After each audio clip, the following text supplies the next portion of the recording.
What's new, 802? I'm Becca Hammond, and you're listening to Vermont Talks. Vermont Talks may include graphic or explicit content. Listener discretion is advised.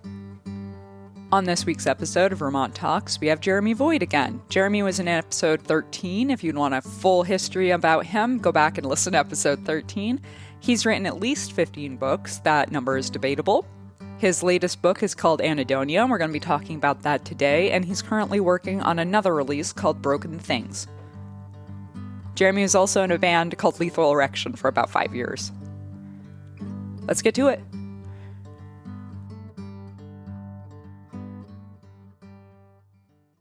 Welcome on the show again, Jeremy Voigt. You've written another book. Yes, I have. Tell me about your new book. My new book is called Anhedonia. It took about 2 years to write. It was the longest it took me to write a book because I stopped writing for a little while. I came off of an ADHD medication that was really helping me write, and then I slept for 6 months. I was writing, but it wasn't very good.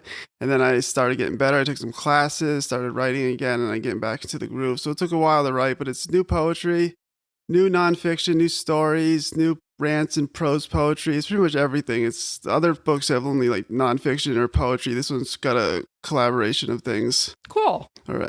Yeah, that's exciting to hear. So you started this during the pandemic? Yes, I wrote this throughout maybe about a year and a half I was writing it. It was the beginning of the pandemic I started writing this book. Interesting. So how do you compare this one to your previous works in the sense that it was written during a time, like you're going through all these changes, not only mentally, but you're learning different things. And not only is the world melting down, but you're dealing with everything you just mentioned as you're writing the book. It's different. It's different than my older stuff. My older stuff tends to run on because I was on a stimulant all the time. So I tend to write a lot, but it's more refined. And definitely some stuff, I do write about the pandemic quite a bit in there. It's very, it's different. I think I've got better at the craft in the past couple of years, and that's all I do now is write. I don't do anything else because I'm always at home. So it's a little different. So full time, this is what you're doing all the time now. Yeah. Oh my God, you have a Pat the Bunny quote at the beginning of this book. I wish I should have asked you for a copy of this. No, I'm giving you that copy. That's your. I should have asked you before right now, so I could have thumbed through it before we started recording. But Pat the Bunny is amazing, and I'm really happy that you quoted him. Yeah, that's great. Okay, so I want to go through a few different things because I want to touch base with the audience because they might not realize you've already been on the show before. I will mention it in the intro, but they need to go back and listen to the whole episode if they want to learn all the nitty gritty details about you. But we're going to touch base on them really quickly. So where are you from? I'm from Boston originally. I lived in Rutland for 8 years, and now I live in Burlington. Well, South Burlington, technically. I was in Burlington. Now I'm in South Burlington. Awesome. So how long in total have you been in Vermont now? Maybe 9 or 10 years. Nice. 10 years, that's the point where you're truly integrated into Vermont society, I think. Yeah. So you've been in bands before. You've done a lot of writing. Yep. Any specific things you want to mention on this show that are important to this book and what we're going to talk about today and your new works that we're going to share a few of? I really like to write, and I like nihilism, and I love expressing myself through nihilistic words. And Anhedonia really expresses that. Anhedonia, the definition is the inability to feel pleasure. And when I heard that word, I heard it in a song by this band called The Pears, and I'm like, that is the greatest word, and I'm using that I'm calling my book that. Yeah, that's a fantastic word. Yeah. We kind of talked about it before we started recording. I've never heard this word before because I looked at it and I had no idea how to say it. Yeah. And The Pears is this? What kind of band is this? They're kind of like a post-punk band. They have vibes of That's what I imagined you were going to say. Yeah. For some reason, I don't quite know why, but I had a feeling you were going to say post-punk, especially since you quoted Pat the Bunny. Of course. Awesome. Okay, so let's share some of your work, and we'll see how much we can get through. I'd like to get through all of it. All right, this is called The Depth of Pain. It's in the new book, Anhedonia. I believe that the ideal president is he or she who has no desire to be president, because those who seek power are the most capable of corruption. Me, I wanted power. It's all I wanted, because my whole life, every chance I ever got to prove my worth, I was kicked down. No one cared to listen to what I had to say, but why would they? I had nothing worth saying. I'm just a cliche, a poser, a freak in his own freakish reality. That's where it started. I was nothing. I had an older brother. He was something. I wanted to be like him. He had friends. Girls liked him. He was good looking and popular. He was smart and interesting. He was an athlete and a straight A student. He was what every boy who grew up in my shoes wanted to be. So I hung out with his friends. They were mostly nice to me. Before school, he and his friends met in the same exact spot every day. It was their style. They wore the same clothes, almost as though they had their own designer. They used the same language and they spoke in the same tones and they walked in the same manner. And they had the same color eyes, the same noses, the same cheekbones, the same skin tones. And I'm guessing their dicks were the same length and width, and their butts were just as equally tight when they got fucked by someone else who was initially the same in every conceivable manner. Okay, they didn't all look as similar as I'm depicting here, because our memories of an event are distorted by our own biased perceptions, and this is just how my memories of this situation have manifested as time shaped me into an unshapely being. I never fit. I had my own group of friends and we spent all our time stealing from people who had no business possessing the kind of power they possessed. Because we had come to realize that any sort of power is a lie, and the most powerful thing a person in my shoes could have done was, simply put, disempower them. Take away their power and what are they left with? Well, I suppose it equals the playing field. It makes them the same as me. A rebel without a cause. Did I mention I was a cliche? I was nobody. Nobody cared or listened to anything I had to say. Then there was a day when I stood on a small, dank stage, and in front of me a misguided crowd of time-bombed teenagers watched me intently, and they hung on to every word, every thought, every syllable, every idea. Every letter, sentence, and line that reached the tip of my tongue and exploded from my mouth as three more fuck-ups whacked, smacked, and cracked their instruments like a symphony of pure fucking fuck. I had power. We wrecked bars, basements, and warehouses. We got high and drunk, snorted, smoked, and shot coke, downing bottles of rage and putting deception into the pipe and smoking it. We dressed the same, we thought the same, we talked the same, we used the same swears. We were all cliches. And then there was I, at the front of the mob, leading the rally to their doom. Or at least that's how it felt to me, and the drugs enhanced this feeling of grandeur. Truth is, nobody gave a fuck about me or what I had to say. They just wanted to see me hurt myself, hurt someone else, break a face with my mind and shatter a bone with my thoughts, rearrange a person like a modern Picasso. Hold on, let me take a breath so I can think. Fuck it, I don't need to think, I just need to act. Act like a manic wackaroo forcing backwards ideas into spineless minds that only have one line which could only be described as a force of denying the principles that fit into a mold that was cold and raw. And where was I going with all this? That was then. See, there's a reason I don't drink anymore. It's simple. If you went through what I went through, you might question your own drinking too. You might think, wow, I drink too much. I learned a lot from my life of deception, denial, and disillusionment. You could say that this life of destruction gave me wisdom and knowledge, and that, I guess, is power. Knowledge is power. It gave me a voice. Wisdom is purity. It gave me something to say. I came out of the voice with a renewed outlook and a unique way of conceptualizing it. I was stronger now, much stronger than the average Joe who had no idea about the depth of pain I delved into. Depth of pain, that's a good way to put it. Depth made me an artist, and an artist has power. True power is something created through expression, something we give ourselves. I will never be the President of the United States of America. I will never have that kind of power. I will never be a fame hoarder. I might obtain in my life a sense of belonging, though, for that's my conquest in life. I might be heard one day. One day my voice will be heard because I do have something to say, and by God, I will say it. And if that's not enough, I will scream. It's called The Depth of Pain. Very cool. That was a good one. I felt that a lot. Thanks. There was a lot to it too. You could really sink into it. It's long enough that. Thanks. Yeah, no, I like it. So there's a lot of specifics in it. I don't want to ask about all the specifics, but in general, what does that one mean to you?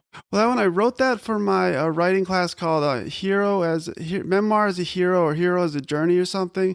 And the teacher gave us an assignment. Most of the stuff I wrote there was stories, but the teacher asked us what our journey was and how would we summarize our journey. And I wrote that piece in response to that question. And so it's basically just my journey from the beginning to the end in a very short, curt way, I guess. Yeah, no, it was really interesting. There was a lot of depth to it and a lot of change. It's not incredibly long, but a lot of change over time and like the way you're thinking and presenting what you're talking about. It was, really cool. It's nice. Like a little evolutionary piece in and of itself. Nice. Nice. Okay, so do you want to share your next one, and we'll Sure. talk about that one a little bit too? Sure. The next one is a story. It's more of a story. It's about the same length. It's going my next book. Is that okay recently for my next book, the following book? Oh yeah, definitely. It's going to be called Broken Things, or I think it's going to be called Broken Things. It might be called something different. But this is called At the Tip of the Needle. Before I read this, I'm going to say I don't do drugs anymore. It's a really heavy story, but I don't do drugs anymore. I'm completely clean. Hey, that's okay. All right, so it's called At the Tip of the Needle. My dad gave me a ride to Waltham, which was the next town over from Newton. I was going to some boy's birthday party. Even though I didn't know who the boy whose party it was, I knew Kyle. He was the singer of the band Predictable Chaos, which was just one of the bands playing tonight. And although the party was at a bar, I promised Kyle that I would not drink because I would always get out of control when I was drunk. In the car, my dad asked me, "Where's a good place to let you off?" I shrugged. "Anywhere," I told him. He pulled over on the side of the street and I got out. As I crossed over the bridge, I saw Katie and Seth sitting down by the river. I waved to them and they waved me over. I darted down the stairs and I saw that they were drinking straight vodka from the bottle. Seth held the bottle out to me, but I held my hands out in protest. I said I promised Kyle I wouldn't drink tonight. Katie was sitting on the ground smoking a cigarette with her back against the brick wall. Seth looked disappointed. "You can't even have a sip," he asked. "Just one sip? What the hell?" I grabbed the bottle from him and he stepped back as though I was to chuck it at his head. I lifted it to my mouth and took a swig, then immediately passed it back to him. "You happy?" I said and lit a cigarette, laughing. Seth was chuckling. Katie was smiling. The three of us walked up the stairs together, headed to the show. Kyle spotted us coming. He came over to us right away. He must have smelt the vodka because he immediately wrapped his hands around my neck and screamed. Katie said, "Dude, Kyle." Seth said, "Yeah, Kyle, he didn't drink any." "I didn't?" I murmured as Kyle's grip got tighter. "Yeah, I didn't." Katie said, "It was us." "Yeah, we were the ones drinking," Seth added. "It was us, not him." I sighed as Kyle released his grip on my neck. He looked me dead in the eye. "I swear," I said. We went to the show. I was painstakingly sober. Outside the bar, I called Andrew and asked if he was coming. He was on his way. He'd be there soon, he told me. When he got there, he didn't even have to get out of his truck. I hopped in and said, "Let's get out of here." I suggested we go back to my house, park there, and then go to Harvard Square and get drunk. In Harvard Square, we hit the bottle hard. I was so tired of people telling me what I can and can't do. I have rights too. Who do they think they are? Watch out for the punk police. We sat in the pit and saw others we knew somewhat well, others we didn't know at all, and those to whom we might have even felt a connection. Hannah was there too. She was Midget's girlfriend. Midget was this big squatter we called Midget for irony's sake, who I'd known since I was 16, and he was one of the first guys I come across in Harvard Square, and I remember him telling me about a band he liked called Adolf and the Piss Artists. Hannah I didn't know as well. She had only been coming around since the beginning of the summer. The things I knew about Hannah were she was a heroin addict and she was a prostitute. Or she was a heroin addict, but she was living in New York City, and she still, as in currently, sold her body for money. She had dark black hair and brown eyes, and she always wore this ratty denim vest with a UK Subs back patch. While we were sitting there, she revealed to us that she and Midget had broken up a few days ago. Andrew and I both nodded. I said to Andrew, "Hey man, want to go get some blow?" "Yeah, sure," Andrew said. I invited Hannah to join us. She said we could do it at her place. She lived right next to a needle exchange, so she had plenty of clean needles we could use. Andrew and I exchanged a menacing look. Andrew said, "We don't shoot it. We just blow it," I added, "and sometimes we smoke it." Andrew said, "Well, I guess it's the first time for everything." Midget walked past us and drilled us with one of his angriest stares. I remember this one time when Midget had challenged me to a fight and he said he wouldn't use his hands at all. He won. He kicked the shit out of me with his hands tied behind his back. Pretty crazy, right? This woman in the pit overheard our conversation. She asked if she could pitch in. We said sure. We'd bring it back to her. She gave us the cash, and Andrew, Hannah, and I hopped on the train and headed back to Newton. On the train, I called Greg, asked for soft, and requested a quantity. He said he would meet us at the Newton Highlands Park in an hour. We went back to my house and the three of us sidled into Andrew's pickup truck and he drove us up the street and pulled into the parking lot of the park. I had many memories of smoking crack with Andrew and Samantha in this lot. We all got out, but Andrew left the truck running and we were listening to Richard Hell and the Voidoids. Still to this day, when I hear the song Down at the Rock and Roll Club by the Voidoids, I think of Hannah and that night. We danced, talked, laughed, and waited. We waited for much longer than an hour, possibly 2 or 3 hours before Greg showed up with the product. They always make you wait. Good thing we had Andrew's truck, though, because the trains had already stopped running. We took the cocaine and Andrew drove us to Central Square where Hannah lived. It was a fairly nice apartment, all things considered. Once inside, Hannah stripped off her clothes right in front of us and put on something much more comfy. I remember earlier she told us she could only come with a guy if she felt comfortable enough to take a shit in front of him. She was so hot. She went into the bathroom and came out with a bottle of baby laxatives. She was going to cut that woman's portion with baby laxatives, which is very common, so that there'd be more for us. We sat down on the couch, and from under the coffee table, she came out with a shoebox. She opened it up and there were brand new, untouched, unused needles inside. Neither of us questioned how she was able to have more than one clean needle in her possession. It was a question that didn't cross our minds. We didn't really care. She took a bottle cap and started mixing Coke with saline water and added a cotton ball and she filled her own needle. On her right arm was a big black hole right on her vein. She always used the same hole to shoot it, she said. It was gross. Next, she shot up Andrew. She said, "Promise me you'll never shoot up again unless you're with me." We both promised. I gave her my arm and she tied a tourniquet to my bicep and she tapped my forearm. And when a vein popped out, she jabbed it with a needle, released the tourniquet, and I was set. I fell back into the couch. I looked over at Andrew and he was staring out the window. It was like I could read his thoughts. I knew what he was thinking. Even though it didn't make a lick of sense, my own thoughts were exploding. My mind a gleeful mess of broken train tracks. I felt bliss. At the tip of the needle. When the initial immediate euphoria faded away, we were all over the place, moving around, talking to one another, fidgeting with everything and anything and nothing. We were brilliant. We were sexy. Then there was some Guatemalan man I didn't know hanging out with us. In the morning I woke and everyone was gone. I was on the cusp of panic. Nothing felt right. I felt awful.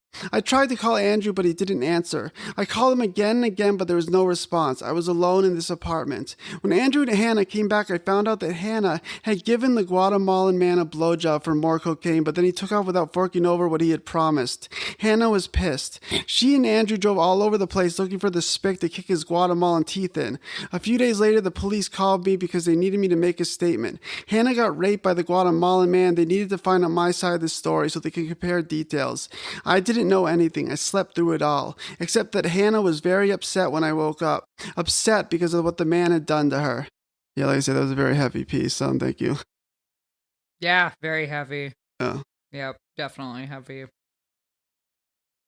True story, I'm assuming. True story. True story. Wow. If it feels better, you can think of it as fiction. No, it's not like it. I just sympathize, like it's gotta be a hard life being a prostitute. Yeah. Not that I've been a prostitute, but I would imagine that'd be a hard friggin' life. Sure would. Man. Hey, well, you are awfully prolific at writing in the sense that you've written, this is your 13th, but you're already working on your 14th? Yeah, something like that. I've actually lost track of how many books I've done, so it might be my 13th. I have to look online and check. Right, yeah. So let's talk for a second about where you can find all your books. Where would you like people to go to? You can order my books at lulu.com. That's LULU.com.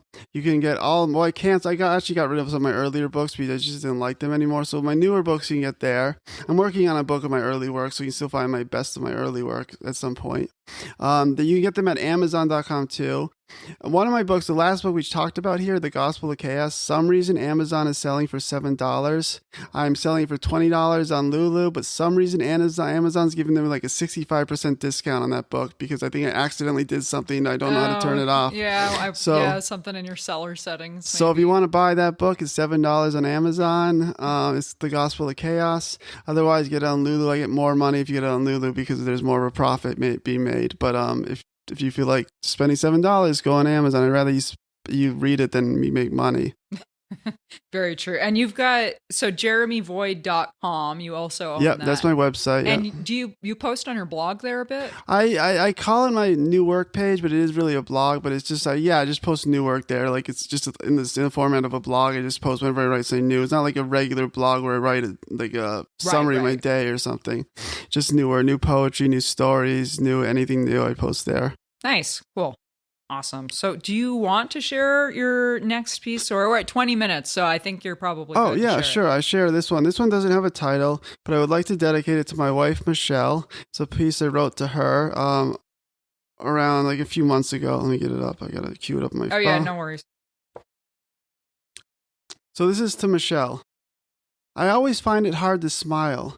She told me she never smiled either. I remember something totally different though. I remember her smiling every time I entered the room. We'd known each other for quite a while. Every Monday night we sit beside each other at the open mic. She remembers a time when our knees almost touched. I don't remember that, but I do remember her smile. Today we both smile a lot. That's a little short one I wrote for my wife. That's cute. That was a good Nice. snap. Very A good way to end it with all the dark stuff. Yeah, definitely a cute little poem. Because, yeah, a lot of your stuff's intense, but it's all very real. Mm-hmm. And that's the important part. Yeah. Is just being honest and talking about of course. your experiences in life. So let's talk a little bit about what we got. It's funny you wrote your own question. I meant to fill these in, but you wrote some of your own. Yeah, I deleted some of the questions. I thought they were just a little too absurd, so I deleted some of them. So, how did you get into writing? How did I get into writing? I was playing in a band. I left the band and went to Vermont, and I still need some sort of outlet to keep myself going with expression. And I had a creative writing award in high school, so I took this creative writing class at college at Community College of Vermont, and it turned out it was fiction writing. I thought it would just be like journal entries or stuff, like just normal like poetry journal entries. It was fiction writing. It turned out I was good at that, so I started writing fiction, and that was before I started writing nonfiction, which I found that I'm better at and I enjoy writing about more because it's more honest. At the time when I was writing fiction, I couldn't be honest with myself. It was hard to write about that stuff. But now, I mean, it's all about the same stuff, the fiction. The nonfiction, you really have a hard time deciphering between the difference between them. But I like the nonfiction better, and plus I have plenty of my own stories to write about that I don't need to go into fiction.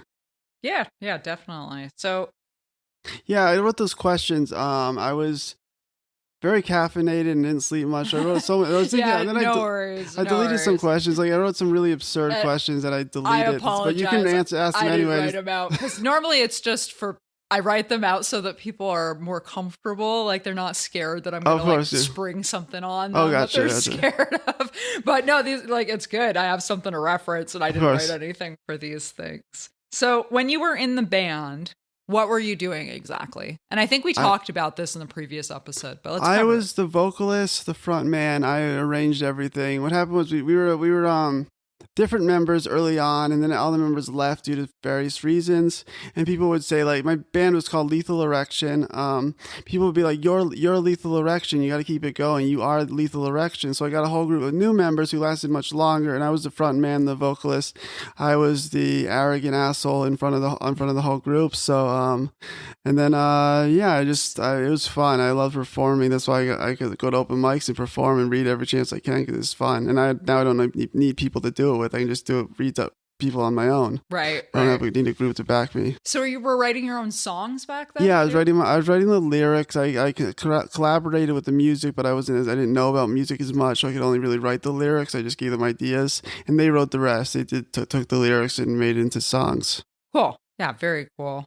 And when did you start that? How old were you? And I was probably 17 when we first started with the original group, and then we took a hiatus when I was 19. We were really heavy into drugs and we stopped playing for like maybe a year. But we really went till I was about 21, 22 when I came to Vermont. Cool.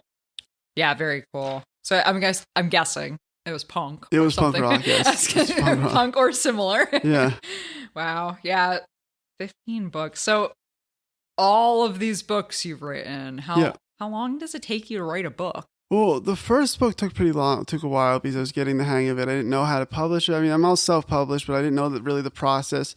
I published at the Manchester bookstore, the Northshire bookstore, and it was like $200 for a starting fee. It was just ridiculous. My grandmother gave all her grandchildren like a bunch of money before she died because she knew she didn't have much longer to live, and so I used that money for publishing the book.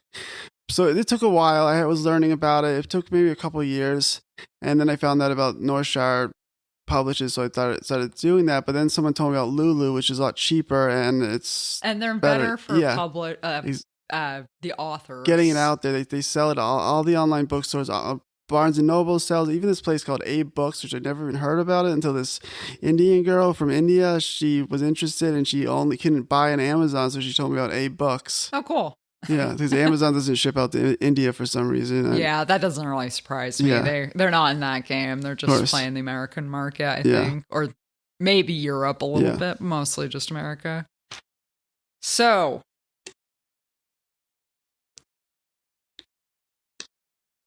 why did you stop playing music? That is a good question, because that seems very specific. Right.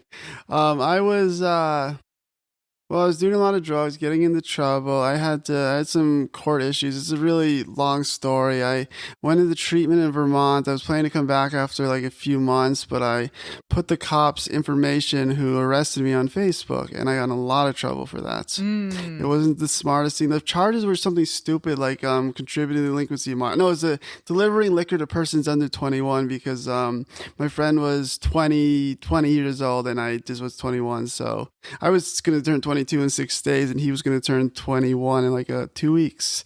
But we got caught and I had so much other charges under my belt that I went to treatment. My lawyer goes, I'm not a miracle. I'm a good lawyer, but I'm not a miracle worker. Get yourself some help. So I went to Vermont and got some treatment at Spring Lake Ranch in Cuttingsville, Vermont, I think. And then I stupidly posted the cops' information on Facebook and said, this is why I'm not in Boston. And I didn't even know I had the right name. It turned out I did have the right name and someone called them. Right. And in a big city like that, right? Yeah, I can see why they don't want to be doxxed. I get it. Yeah, I had to publicly apologize to the police officer in the courthouse. I didn't think of it as a big deal, but then later on I learned that, it was probably a big deal because his wife was really freaked out about it. And I don't blame her. They don't know me. They don't know what I'm capable of. I was just some stupid little kid who didn't really know anything, but they didn't know that. Yeah. So she was freaked out. She wanted to make sure that nothing would have become of it. Yep. Hey, well, it seems like I can't speak for you, but are you happier here? Oh yeah, I'm definitely happier. I mean, I miss the adventures, but I'm happy here. Like at some point, you gotta grow up and you gotta kind of take life for what it is and grow up. Did you meet your wife in Vermont? Yeah, we met at the Lamp Shop at the Lit Club open mics, which is what I talked about in the poem. We sat in the open mic for a while next to each other. I was sitting next to her every week for a year, and we never thought we would even go out, let alone get married. We were just complete acquaintances. Right. But it just developed. It snowballed. Yep, that makes that poem even cuter. Yeah.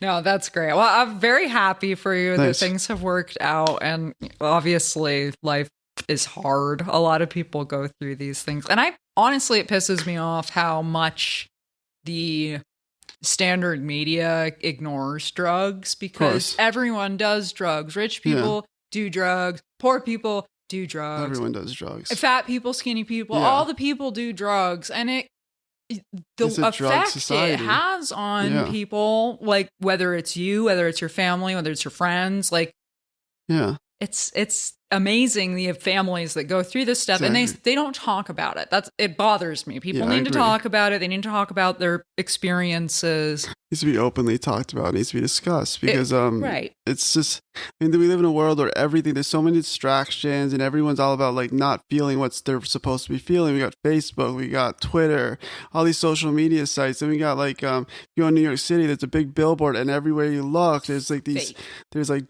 there's like junk food stores all down the street in Times Square. And it's like that in Boston, every big city's like that. Everywhere you go, there's someone saying, don't feel what you're feeling, feel something else. And that's what drugs do to you. And we create drug addicts just from that state of mind. We're taught that it's easier just to do something else to take something to feel something differently. Yeah. And it's not as if, clean cut American culture, doctors are the biggest drug dealers in this country. They're so quick to prescribe something. And I'm not saying there's not certain instances where obviously a drug is going to help a person, but there's way too many people that I know personally, that all of us know personally, that got prescribed some sort of ridiculous painkiller. Yeah. And it irrevocably changed their life. Like they're never going to be the same person they were or could have been. And it's not like, they didn't go out looking to buy drugs. They're just like average people. And no one will talk about it. No one talks about how, mom's addicted to something. Like, that's so common now. Yeah, my wife and I were listening to this podcast about this guy called, he was some porn star, and then it was like this true crime podcast. I forget the guy's name. Like Ron Jeremy or something? No, it wasn't Ron Jeremy. It was like John or something, or John. I can't remember. I think I've he was like a porn star, and then he became a drug addict, and he had like a 15-year-old wife or something, and he ended up, he killed like the guy who had all the casinos in California. Huh. And, but after there's this big murder scene at the end, and they talked about after the murder scene, they're like the whole house got ransacked, but the guys who did the murdering weren't the ones ransacked. These are all drug dealers. Right. The people who heard about it, they were like brutally beaten and killed all over the house, blood everywhere. Right. The neighbors who knew they were drug dealers ransacked the place for drugs, didn't call the cops. They just left the dead bodies there. And it's amazing because drugs bring you to like the most amazing place you could ever go, but bring you to also the worst place you can ever go. Right. The state of desperation. Exactly. It almost takes the humanity out of the human because you need it, or, whatever the thing, that desperation. And, we all have very basic needs. Like at a primal level, we need safety, food, and the drugs get to that point where it's like you primally need it to the point where you're willing to do things like, oh, I'm going to paw through a murder scene. Yeah. This is fine. Yeah. No worries. It's okay. Like, I can't even imagine, because how traumatic would that be to walk into a murder scene and then be like, oh, I'm going to steal stuff because I need drugs right now. It's pretty messed up. Yeah. Yeah. And it's like I said, it's not anything. Like, I don't, everyone has their own drug too. Like chocolate's a drug, coffee's a drug, beer's a drug. Anything that can be abused is a drug. Yep. If it makes sugar is probably the biggest drug in America, and they push it on, and it's so cheap, right? Of course. Yeah. And sugar is so addictive, and you get a sugar high from it. It makes you feel something. So like, I don't know. Don't judge people. If you're going and binging on candy bars, like, don't judge someone for needing. Of course, needing something that makes them feel differently than what they're already feeling. Right. And so many white-collar white women in America, wealthy white women, were taking Valium. Of course. And still are. Yeah. Yeah, like, everyone's got a fix. Yeah. Like, it's important to keep your fix in line. Yeah. I think that's the really important thing, because there's a really great quote. I don't remember the man's name, but there's no such thing as a bad drug. Yeah. Because when you need surgery, you take drugs that help you deal with the pain. Yeah, morphine is the best drug in the world. But, when you don't need surgery, like, it can get real bad real quick, because that euphoria. Exactly. Yeah, it's easy to really want that. And I had morphine given to me because I had a surgery, and I was like, I couldn't believe it. It was like a 24-hour effect where I just didn't feel it. Like, and to the next day after it wore off was the worst hell I'd ever been in my life because of the pain. Oh, yeah, wow, this drug actually, they cut me open, and it's like, I was happy. Like, it was someone pulled the carpet out from underneath you, and you felt what you were supposed to, you actually were feeling if the drugs weren't there. Someone just pulled the rug out, and that's what happens. And that was the worst 12 hours of my life. Like, I don't suggest getting your tonsils out when you're not a child. I highly don't suggest that one. But that's it, though. No drug is a bad drug. There's certain instances where every single drug that we've ever found, there's a use for it. Yeah, there's a use for it, but just it's people use it. People abuse it. They don't just use it; they abuse it. That's the problem. But they're there for a reason. They're there to help us. They weren't people are kind of sick. They will create things for nefarious means, but drugs weren't created that way. They were created to be used for a certain purpose. Right. People take them out of that purpose and they use it for their own purposes. Yeah, and it's hard to judge them for that, because like how many of us have been like, I need coffee right now. Of course. Like, if you get a fix from something, that's exactly, like, if you get that desperation and you turn into an asshole because you haven't had your coffee, you need a fix to be a good person. Like, that's pretty heavy. It's just taken up to another level where you're like, you need the fix, but it's just taking it up to a higher level where you need the fix even more. Like that's the problem. So everyone starts somewhere. They start with coffee and they move to cocaine.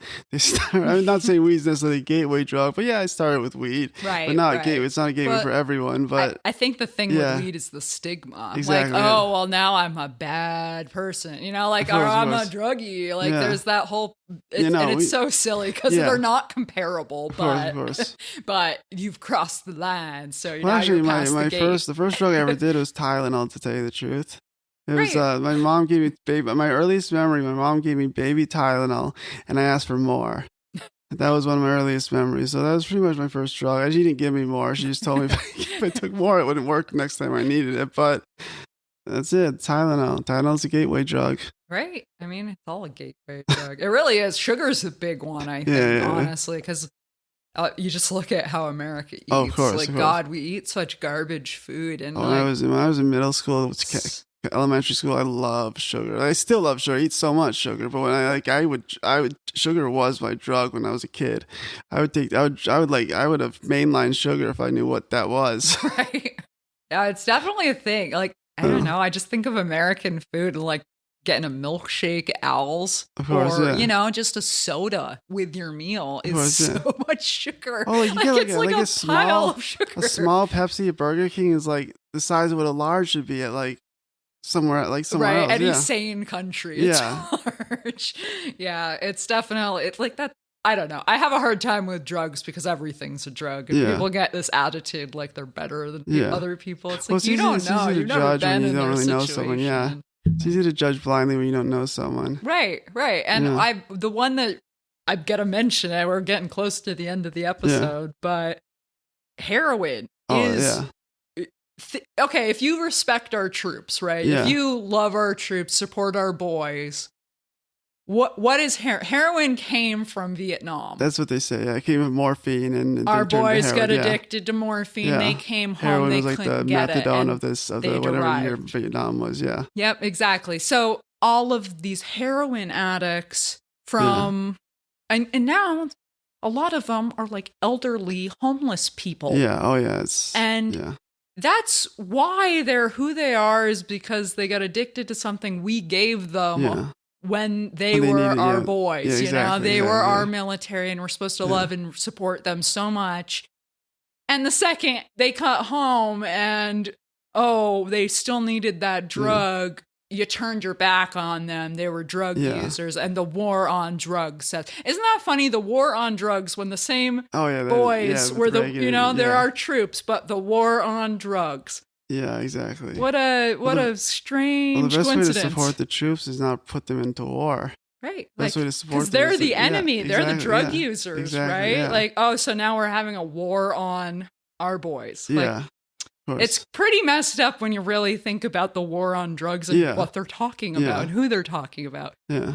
And when they made weed illegal, the last statement was something along the lines of, "It will make your wife want to sleep with a black man." I'm not even joking. Like, that was what they said on the floor at like the national level. Wow. And then they voted to make weed illegal.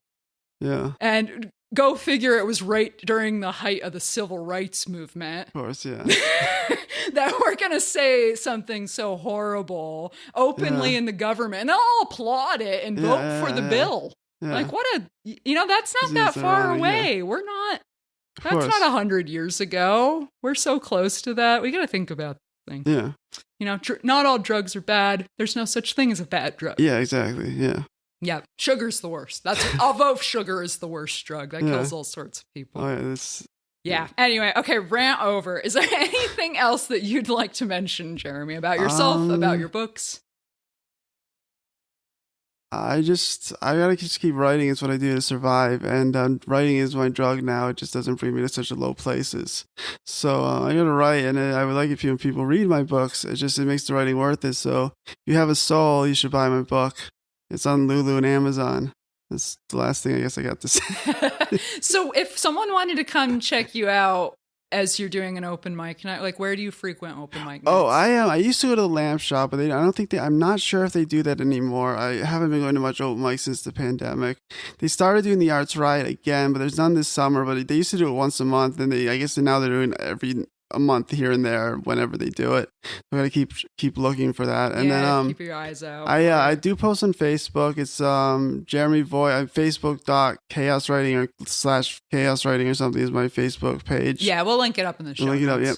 And I'm starting an email list, so I guess you'll have my email address. I'll put that up there. You can email me if you want to be on my email address, get email list, get updates about new books, new stuff. Like, for example, I mentioned this Vermont Talks in the email list so people know to listen to it. Awesome. Thank you. No problem. Awesome. Okay. Thank you so much, Jeremy, for coming on the show. Thanks so much for coming on the show, Jeremy. You can check out the show notes for this episode at vermonttalks.com/30. This is the 30th episode. Isn't that something? You can also check out Jeremy's website at jeremyvoid.com. Don't forget to subscribe to the show on your favorite podcasting platform. You can find me on Instagram, Facebook, and also on my regular website. Reach out if you want to schedule an interview. The Vermont Talks show music was created by Jason Baker. Thank you so much, Jason, for making the music. You can check out his website at jbakervt.com. And that's what was new in the 802.